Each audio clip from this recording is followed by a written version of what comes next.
వెంకటేశ్వరరావు గారు ఇంకొక మాట కూడా అన్నారు. ఇదే భారతదేశంలో, ఇదే హిందూ మతంలో సతీ సహగమనం అనే ఒక దురాచార వ్యవస్థ ఉండేది. ఈ సంస్కరణల ద్వారా మనం వాటన్నింటినీ కూడా సంస్కరించుకుని ఇక్కడి వరకు వచ్చామని మాట్లాడారు వెంకటేశ్వరరావు గారు.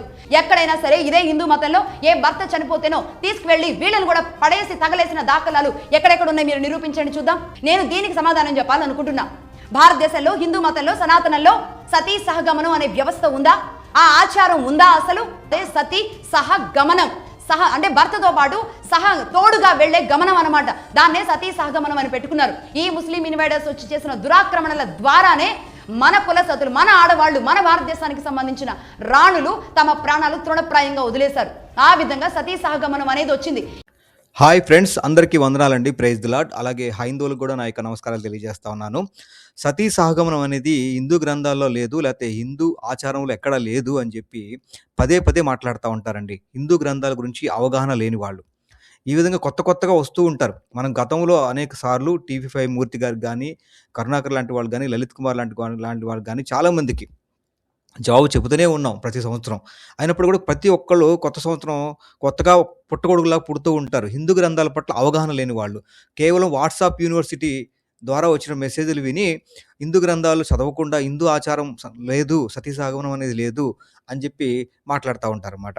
పైగా వీళ్ళు మాట్లాడితే మళ్ళీ ఏమంటారంటే ఈ సతీ సహగమనం అనేది ఎందుకు జరిగిందంటే బ్రిటిష్ వాళ్ళ వల్ల జరిగింది, లేకపోతే ముస్లిమ్స్ వాళ్ళ వల్ల జరిగింది తప్ప, వాళ్ళ నుండి కాపాడబడటం కోసం సతీ సహగమనం జరిగింది తప్ప హిందూ ఆచారాల్లో ఎక్కడా లేదు ఇది అనేది వీళ్ళు చెప్తున్న విషయం.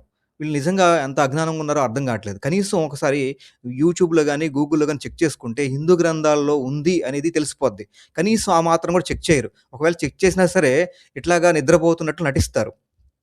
సరే, ఇప్పటికైనా సరే ఈ మగధా న్యూస్ ఈ లక్ష్మీ మేడం గారికి చెప్పేది ఏంటంటే, ఒక వీడియో చూస్తే మనస్సాక్షి చంపుకోకుండా మీరు ఇప్పటికైనా తెలుసుకోండి, మీ తప్పును ఒప్పుకొని మీడియా ముందు ఆ పాత వీడియో తీసేయండి. చూపిస్తానండి. ఇప్పుడు సతీ సహగమనం అనేది హిందూ గ్రంథాలు అనేక చోట్ల ఉంది, చూపిస్తాను. మహాభారతమే కానీ, పరాశర స్మృతి కానీ చాలా చోట్ల ఉంది, చూపిస్తాను. అయితే ముఖ్యంగా చెప్పేది ఏంటంటే సతీ సహగమనం అనేది బలవంతంగా జరిగిందా లేకపోతే స్వేచ్ఛగా జరిగిందా అనేది కొంతమంది హిందుత్వవాదులు మాట్లాడుతూ ఉన్నారు. నేను చెప్పేది ఏంటంటే సతీ సహగమనం అనేది బలవంతంగా జరగకపోయినా బలవంత పెట్టే విధంగా జరిగింది. ఎలాగంటే హిందూ గ్రంథాలు ఏముందంటే సతీ సహగమనం చేయడం ద్వారా భర్త నరకంలో ఉంటే కనుక ఈ సతీ సహగమనం చేయడం ద్వారా ఈ యొక్క పాతివ్రత్యం ద్వారా అతను నరకం నుండి బయటపడతాడు అని చెప్పేవాళ్ళు. అలాగే ఈ సతీ సహగమనం ద్వారా నరకం నుండి బయటపడటమే కాకుండా ఒంటి శరీరం మీద ఎన్ని వెంట్రుకలు అయితే ఉన్నాయో ఆ 3 కోట్ల వెంట్రుకలు అన్ని సంవత్సరాల పాటు భర్తతో పాటు ఆమె సుఖంగా ఉంటుంది అని చెప్పి హిందూ గ్రంథాలు రాయబడ్డాయి. దీని ద్వారా ఏమవుద్ది? ఇప్పుడు భర్త చచ్చిపోయినప్పుడు అగో నీ భర్తని స్వర్గంలో తీసుకురావా, నీ భర్త నరకానికి పోయాడు కదా, స్వర్గానికి తీసుకురావా అని చెప్పి బలవంత పెట్టరా? అలాగే అన్ని కోట్ల సంవత్సరాల పాటు నువ్వు శుభ్రంగా ఉంటావు, నీ భర్త సుఖంగా ఉంటావు అని చెప్పి ఈ చుట్టుపక్కల ఉన్న వాళ్ళు సూటిపోటి మాటలు పడవరా? హీనంగా చూడరా? ఆమెని చూసావా, భర్తని ఎటుపోతే పోయాడు అన్నట్టుగా విడిచిపెట్టేసింది, సతీ సహగమనం అవ్వలేదు అని చెప్పేసి ఆమె గురించి ఇష్టం వచ్చిన మాట్లాడరా? కాబట్టి సమాజానికి భయపడైనా సరే సతీ సహగమనం జరిగేది కదా, బలవంత పెట్టలేదు అంటున్నారు. కానీ అలాంటి ఆచారం ఉండబట్టి ఏమవుద్దంటే చూసావా, భర్తను ప్రేమించట్లేదేమా, భర్తని పున్నామి నరకాల నుండి విడిపించట్లేదేమా, భర్తకి కోట్ల సంవత్సరాల పాటు సుఖం కలిగేలాగా ఏమో చేయట్లేదు అనే ఒక మాటలు ఆమె పట్ల మాట్లాడరా? దాన్ని బట్టి సొసైటీకి భయపడైనా సరే అలాంటి చేయరా? కాబట్టి జరిగిందండి సతీ సహగమనం. ఇలాంటి రాయటం వల్ల జరిగినాయి. హిందూ గ్రంథాల్లో ఉంది, హిందూ ఆచారంలో ఉంది. కాబట్టి చూడండి, సత్యం పక్షాన నిలబడతాం, సత్యం పక్షాన ఉంటాం అంటే కనుక హిందూ ఆచారం అది హిందూ గ్రంథాలు ఉంది అని మనస్సాక్షి చంపుకోకుండా ఒప్పుకోండి. లేదు మూర్ఖంగా మీరు వాదిస్తామంటే ఇప్పటికైనా సరే మీరు ఆ మూర్ఖత్వం వల్ల నశించిపోతారు. గుర్తుపెట్టుకోండి. వీడియో మొత్తం చూడండి. గతంలో పెట్టిన వీడియోని మళ్ళీ ప్లే చేస్తాను, చూడండి. నచ్చిన వారు లైక్ చేయండి, కమెంట్ చేసి మీకు అభిప్రాయాన్ని పంచుకోండి, అనేకులకు షేర్ చేసి సత్యాన్ని తెలియజేయండి. ఇటు క్రైస్తవుల మీద, ముస్లిమ్స్ మీద ఈ విధంగా విష ప్రచారం చేస్తూ ఏదైతే దాడి చేస్తున్నారో దాన్ని ఆపండి. Thank you. Praise the lord.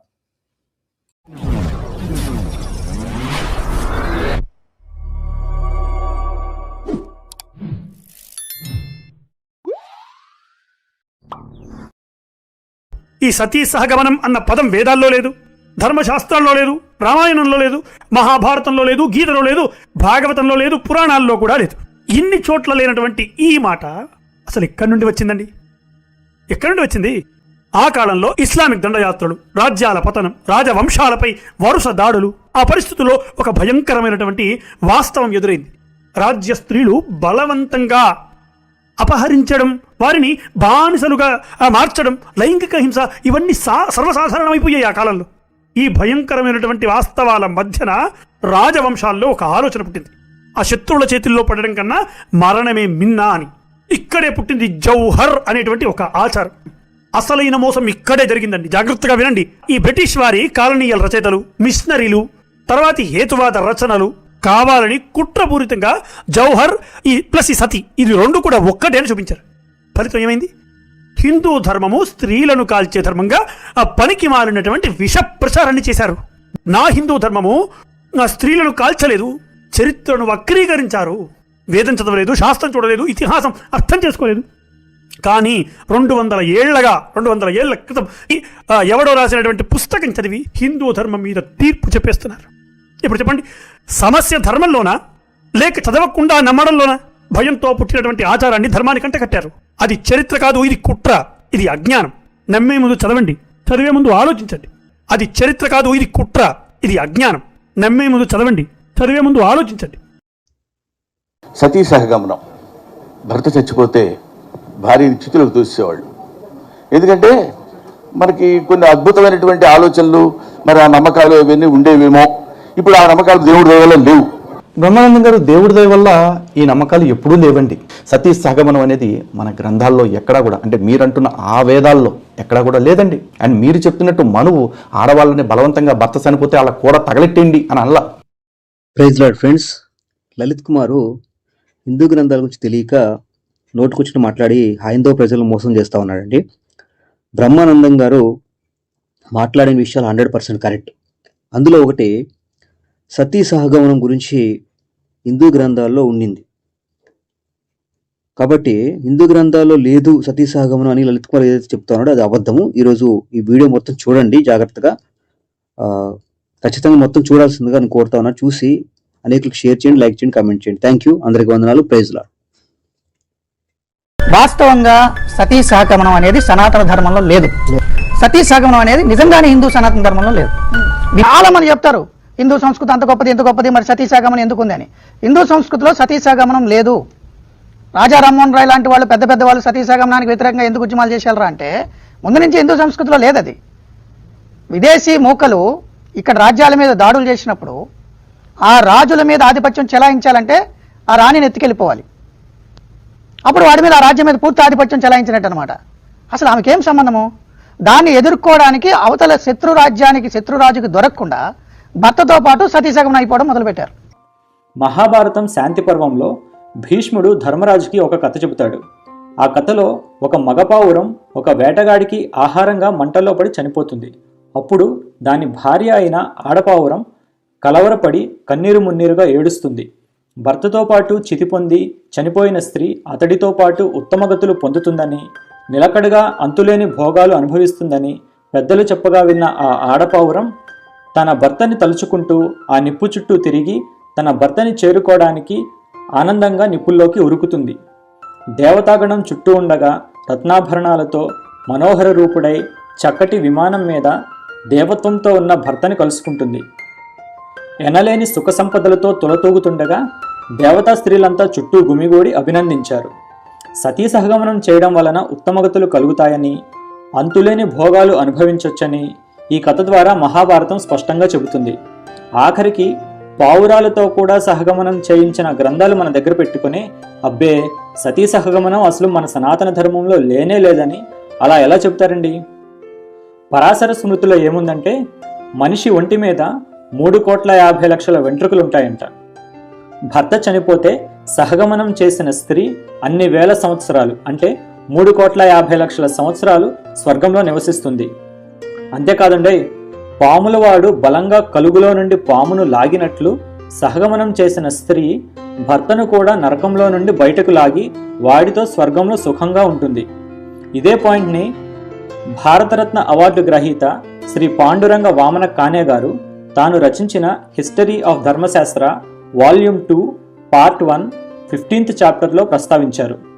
ఆయన ఇంకా అదనంగా ఏం రాశారంటే, ఒక పురుషుడు బ్రాహ్మణ హత్య లేదా స్నేహితుడిని హత్య చేయడం లేదా విశ్వాసఘాతుకం లాంటి ఘోరమైన పాపాలు చేసినప్పటికీ అతను చనిపోయిన తరువాత అతని భార్య సహగమనం చేసినట్లయితే ఈ పాపాలన్నిటి నుండి అతనికి విముక్తి కలుగుతుంది. పాతివ్రత్యంలో అరుంధతితో సమానమైన దానివి అని స్వర్గంలో అందరూ ఆ స్త్రీని పొగుడుతారు. ఏ స్త్రీ అయితే భర్తతో పాటు సహగమనం చేయదో ఆ స్త్రీ తరువాతి జన్మలో కూడా స్త్రీగానే పుడుతుందట. అంటే ఆమెకి మోక్షానికి వెళ్ళే ఛాన్సే లేదు. అంతేకాకుండా ఒక స్త్రీ సహగమనం చేయడం వలన తన తల్లి కుటుంబము, తన తండ్రి కుటుంబము, తన భర్త కుటుంబము మొత్తం 3 కుటుంబాలు పునీతమవుతాయట. పరాశర స్మృతి, బ్రహ్మపురాణము, శుద్ధితత్వము, యజ్ఞవాల్క్యము నుండి ఈ విషయాలను పాండురంగ వామన కానే గారు కోట్ చేశారు. వాటికి సంబంధించిన శ్లోకాలను మనం ఫుట్ నోట్స్లో కూడా చూడొచ్చు. భర్త చనిపోయిన స్త్రీకి సహగమనం చేయడం తప్ప మరొక బాధ్యత ఏదీ లేదు అని యజ్ఞవాల్క్యమునకు భాష్యం రాస్తూ అపరార్కుడు చెప్పాడు.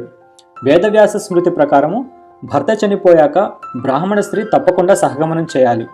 అలా చేయని పక్షంలో సౌఖ్యాలన్నిటినీ వదిలేసి ఘోరమైన తపస్సు చేస్తూ శరీరాన్ని కృశింపజేసుకుంటూ చనిపోవాలి. భాగవతం ప్రథమ స్కందం ప్రకారం ధృతరాష్ట్రుడు చనిపోయినప్పుడు నియమాలకు ప్రఖ్యాతిగాంచిన గాంధారి అగ్నిప్రవేశం చేసి అతనితో సహగమనం చేసింది. తృతీయ స్కందం ప్రకారం కర్దమ ప్రజాపతి దేవహూతులకు శ్రీహరి అంటే విష్ణుమూర్తి కుమారునిగా జన్మించాడు. ఈయన సాంఖ్యయోగ ప్రవర్తకునిగా ప్రసిద్ధి చెందిన కపిల మహర్షి. కపిలుని ఉపదేశం ప్రకారం కర్దమ ప్రజాపతి భక్తితో మోక్షం పొందుతాడు. ఆ తరువాత దేవహూతి భర్తను పుత్రుని దూరం చేసుకున్నందులకు తల్లడిస్తూ అన్నిటినీ పరిత్యజించి తపస్సు భారం అవడం చేత కృషించిన శరీరం కలదై ముక్తిని పొందింది. భాగవతం చతుర్థ స్కందం ప్రకారం పృథు చక్రవర్తి చనిపోయిన తరువాత ఆయన భార్య అచ్చిదేవి సహగమనం చేసి పరమపదాన్ని పొందింది. భాగవతం చతుర్థ స్కందం ప్రకారం పాండ్యరాజు కుమారుడైన మలయకేతువు మరణించిన తరువాత అతని భార్య ప్రమదోత్తమ నీవు లేనిదే నేనెలా బ్రతకగలను అని విలపిస్తూ సహగమనానికి సిద్ధపడింది.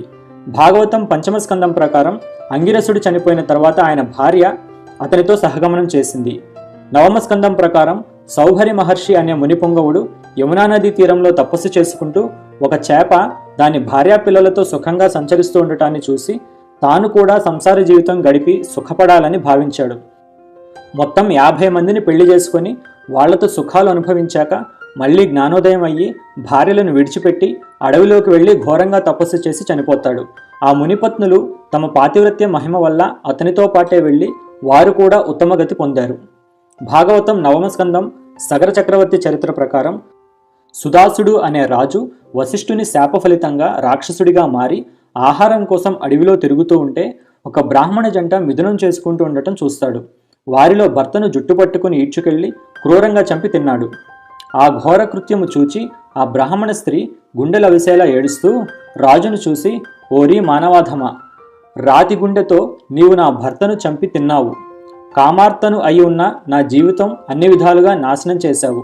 కనుక నీవు నీ భార్యలలో ఎవరినైనా తాకినచో నీవు మరణిస్తావు అని శపించి భర్త అవశేషాలను ప్రోగు చేసి వాటితో పాటు సహగమనం చేసి ఉత్తమ లోకాలకు వెళ్ళిపోయింది. నవమస్కందం ప్రకారం యయాతి మహారాజు తన సర్వస్వము త్యజించి తపస్సు చేసి పరమపదం పొందాడు. ఆయన భార్య దేవయాని కూడా సతీత్వ ధర్మాన్ని పాటిస్తూ పతి వెళ్లిన దారి వెంబడే పయనించి తాను కూడా ముక్తిని పొందింది.